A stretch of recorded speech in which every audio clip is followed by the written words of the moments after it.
ஏதோ ஒரு சூழ்நிலை அது தவறு கிடையாது. இயற்கையான சூழ்நிலையில் அது தவறே நம்ம மனசுக்கு தெரியும். ஆனால் அடுத்தடுத்து நம்ம வந்து சத்சங்கம் இருந்தால் தான் பக்தி இல்லை. சத்சங்கம் இல்லைனால் அவர் சொன்னது தான், திருநெல்வேலியில் மகராஜ் சொன்னது தான், அவங்க சன்னியாசி ப்ரொஃபஸர். சத்சங்கம் ஜபமும் சரியாக பண்ணாமல் சத்சங்கம் இல்லைன்னா பக்தியில் நிலைச்சிருக்கும். அதனால இது ரெண்டும் முக்கியமாக இருக்கும். அப்போ உற்சாகம் இருக்கணும், பொறுமை இருக்கணும், உறுதி இருக்கணும், பக்தர்களின் சங்கம் இருக்கணும். இது வந்து உபதேசாமரத்தில் சொல்லுவோம். அப்போ இந்த பக்தியை நம்ம தொடர்ந்து பண்ணணும். இதனுடைய நன்மைகளும் நிறைய இருக்கு. நம்ம வந்து சொல்லலாம் பக்தி மட்டுமே, பக்தியில் எவ்வளவு விஷயங்கள் இருக்கு. உலக விஷயங்கள், உலக விஷயமான நமக்கு தேவையான விஷயங்களும் நிறைவேறும், ஆன்மீக விஷயங்களும் நிறைவேறும். ப்ரப்போர்ஷனேட்டாக இருக்கும். இது எப்படி கேள்வி கேட்டிருக்காங்க, அதனால சொல்றேன். இப்போ பக்தின்னு சொல்கிறீங்களே அப்படின்னு கேட்கும்போது நம்ம ஆன்மீக விஷயங்கள் மட்டும்தான் கிடையாது. பகவான் என்ன அவருக்கு தெரியாதா? நம்ம படைத்தவருக்கு நீங்கள் பக்தி செய்ய முன்னாலே என்ன தேவைன்னு கொடுத்தவராச்சே இல்லையா? அப்போ இன்னும் அவரை நெருங்கி வந்தபோது அவருக்கு தெரியுமே, பகவான் தெரியும். முதல்ல நம்ம லைஃப்பை அவர் பொறுப்பில் விட்டுட்டு பக்தி செலுத்துறோம். பக்தி செய்யும் பொழுது பௌதீக முன்னேற்றமும் சரியாக வரும்னு சொல்கிறாங்க. அதுக்காக தனியாக ஆன்மீக முன்னேற்றமும் வரும். ரெண்டுமே ப்ரப்போர்ஷனேட் ஆகும். அதில் ஒன்றும் சந்தேகமே கிடையாது. இப்போ இதில் ஒரு கதை சொல்லப்பட்டிருக்கு பார்த்தீங்களா? இந்த கதை வந்து சின்ன பிள்ளைகள் சொன்னாலும் புரியும். அப்போது ஒரு குருவியுடைய கதை சொல்லப்பட்டிருக்கு. ஒரு குருவி வந்து கடற்கரையில் குருவி முட்டையிட்டு இருந்ததான், கரையில் வெளியில். இந்த கதையின் மூலமாக ஒரு கருத்து இருக்குது, அதுக்கு தான் சொல்ல. அது வந்து அலை அடிக்கும்ல, தண்ணி அடிக்கும்போது அது இழுத்துட்டு தானே போகத்தானே செய்யும். குருவிக்கு தெரியுமா? அதாவது இதில் நம்ம பார்க்கணும். அதாவது நம்ம விலங்குகளுக்கு உணர்வுகள் உண்டு. நம்மளை மாதிரி பேசலைனாலும் அதுகளுக்கு உணர்வு உண்டு, எல்லாம் வழிகள் உண்டு, உணர்வுகள் உண்டு, எல்லாம் உண்டு இல்லையா?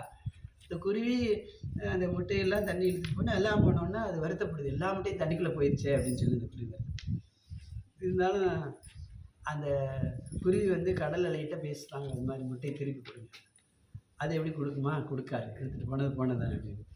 அந்த குருவியோடைய உறுதி இங்கே பார்க்கணும். இந்த இடத்துல இந்த மாதிரி உறுதி நமக்கு இருக்குன்னு தான் இந்த கதை. அந்த குருவி என்ன பண்ணுதான், நீ கடல் அலையோட போட்டி போடுதான், இந்த முட்டையை கொடுக்கலைன்னா நான் கடல் தண்ணி வத்தடிச்சிருவேன் அப்படின்னு சொல்லி தன்னுடைய அழகால அந்த தண்ணியை பூரா கொத்தி கரையில் விடுவேங்குதான். அதுக்கு அந்த உறுதி இருக்கு. அந்த கருத்தை எடுத்துக்கணும் அப்படின்னு சொல்லிட்டு அதே ஆரம்பிச்சிருச்சான். அது கொஞ்சம் கொஞ்சமா அந்த தண்ணி எடுத்து இதே வந்து இதுதான் நடந்த நிகழ்ச்சி. கருட பகவானுக்கு போய் சேர்ந்துருச்சான். கருட பகவான் வந்து பெரிய பறவையிலே பெரிய இன்னும் சொல்ல போனா பறவைகளுக்கெல்லாம் ராஜனாக இருக்கார் இல்லையா? அதனால கருட பகவானுக்கு இந்த செய்தி எட்டதும் அவர் பார்க்குறாரா, அந்த குருவியுடைய உறுதியை பார்க்குறாரா. இதுண்டு குருவி இந்த தண்ணி வத்தடிப்பேன்னு சொல்லி முயற்சியோட செயல்பாட்டில் இறங்கிருச்சு. வர நான் உதவுறேன், என்னுடைய பறவை நம்ம இல்லையா அப்படின்னு சொல்லியாரு. கருடன் கருடன் நினைச்சா எல்லாத்தையும் சரி, எல்லாத்தையுமே கருடனுக்கு அபார பவர் உண்டு, பகவானுடைய வாகனம் இல்லையா? அதனால கருடன் வந்து இந்த கடல் அலையோட பேசுகிறாரு, இந்த மாதிரி குருவியோட முட்டையை கொடுத்துருங்க அப்படின்னு. கொடுக்கலைன்னா நான் வட்டடிச்சிருவேன். கருடனால் முடியும். அப்போது அந்த கடல் அலை பயந்துட்டு முட்டையை திருப்பி கொடுத்ததாக இந்த கதையில் சொல்லப்பட்டிருக்கு. இதே மாதிரி தான் பக்தி விஷயத்திலையும் யாராவது உறுதியோட நம்பிக்கையோட பக்தி செலுத்த ஆரம்பித்து பக்தி செய்யணும்னு சொன்னால் அந்த நம்பிக்கையின் அடிப்படையில் பகவானே இறங்கி வந்து நமக்கு உதவுறாராம். நம்ம சொல்லலாம், எனக்கு அந்த சூழ்நிலை சரியில்லையே, அது இருந்தால் எல்லாத்தையுமே சரி பண்ணுறாரு.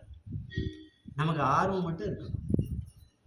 காலையிலேருந்து நான் சொன்ன மாதிரி 24 நேரம் கொடுத்துருக்கா, கடகடன்னு எல்லா வேலையும் முடிக்கணும். காலையிலையோ மத்தியானமோ ஏதாவது ஒரு டயத்தை நீங்கள் இதெல்லாம் ஆரம்பமே உங்களுக்குன்னு ஒரு டைம் நீங்கள் வச்சுக்கலாம். இவ்வளோ ரவுண்டு ஜபம் பண்ணுறோம், பகவத்கீதை படிக்கிறோம், பகவானுக்கு ஒரு நைவேத்தியம், இப்படி ஒரு ரொட்டீனாக, அதாவது தொடர்ந்து ஜபமே பண்ணணும் சொல்ல, ஜபத்துக்குன்னு ஒரு 15 நிமிஷம் 20 நிமிஷம் இது இருக்கணும். கொஞ்சம் நேரம் பூஜை பண்ணுறது, கொஞ்சம் நேரம் 2 ஸ்லோகம், எல்லாமே பக்தி சேவை தான். கொஞ்சம் நேரம் நல்ல கைத்தட்டி பாடுறது, இப்படி எந்த அப்போ இது நம்பிக்கையோடு செய்கிறோமில்ல, தினம் வேற செய்கிறோமில்ல, இந்த நம்பிக்கை வந்து பகவான் பார்ப்பான்.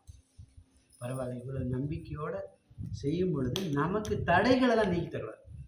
அது உடல் ரீதியான நிறைய உடல் ரீதியான நோய் தடுப்பு, மற்ற எந்த சுச்சுவேஷன், அதை என்ன சொல்ல பிரபுபா சொல்ல, இந்த உலகத்தில் எந்த மூலையில் இருந்தாலும் பக்தி சேவையை தொடர்ந்து செய்யலாம். அழகாக சொல்கிறேன். இப்போ நம்ம இந்தியாவில் வந்து எல்லா வசதியும் இருக்குது, நிறைய கோயில் இருக்குது, நிறைய ஆனால் பிரபுபாதா வந்து சொல்கிறாரு, உலகம் பூரா கணக்கில் எடுத்துட்டார். அவர் உலகம் பூரா சுற்றி வராச்சே, 14 முறை சுற்றிருக்காரு, 1 2 முறை இல்லை. அது சொல்கிறார், உலகத்தில் எந்த மூலையிலையும் ஒரு ஆர்வத்தோட ஒரு பக்தன் பக்தி செலுத்தணும்னு உறுதி இருந்தால் நிச்சயமாக செய்ய முடியும். அதற்கு பகவான் ஏற்பாடு பண்ணுறார். அதனால் நம்ம சூழ்நிலைகள் ஆரம்பத்தில் முன்ன பின்ன தடைகள் சுச்சுவேஷன்ஸாக இருக்கும். அவர் பொறுப்பில் ஆர்வத்தோடு நீங்கள் என்னென்ன அண்ணன்